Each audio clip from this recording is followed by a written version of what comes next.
ফিলিস্তিনে নিরস্ত্র মানুষের উপর চালানো ইতিহাসের নির্মম গণহত্যার প্রতিবাদে গতকাল বিকালে খুলনার সর্বস্তরের জনগণের ব্যানারে শিববাড়ি মোড়ে বিক্ষোভ সমাবেশ অনুষ্ঠিত হয়।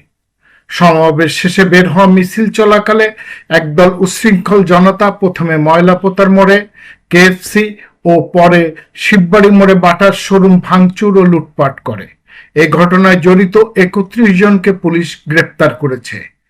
কেএমপির মিডিয়া উইং এর এডিসি মোহাম্মদ আহসান হাবিব জানিয়েছেন, বাটার শোরুম ও কেএফসি ফুড কোর্টের লুটপাটের ঘটনায় পুলিশ ভিডিও ফুটেজ এবং সিসিটিভি ফুটেজ বিশ্লেষণ করে আজ ভোররাত পর্যন্ত একটানা অভিযান চালিয়ে জড়িত ৩১ জনকে গ্রেপ্তার করেছে।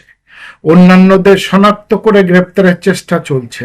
গ্রেপ্তারকৃত আসামিদের বিরুদ্ধে সোনাডাঙ্গা থানায় আইনগত ব্যবস্থা প্রক্রিয়াধীন রয়েছে। এদিকে আজ বিকালে শিববাড়ি মোড়ে একই দাবিতে খুলনার সকল ছাত্র সংগঠনের ব্যানারে সংহতি সমাবেশ ও বিক্ষোভ মিছিলের কর্মসূচি গ্রহণ করা হয়েছে। গতকালের ন্যায় কোনো অপ্রীতিকর ঘটনা যাতে না ঘটে সেজন্য পুলিশ সতর্কতামূলক ব্যবস্থা গ্রহণ করেছে বলে সংশ্লিষ্ট সূত্র জানিয়েছে।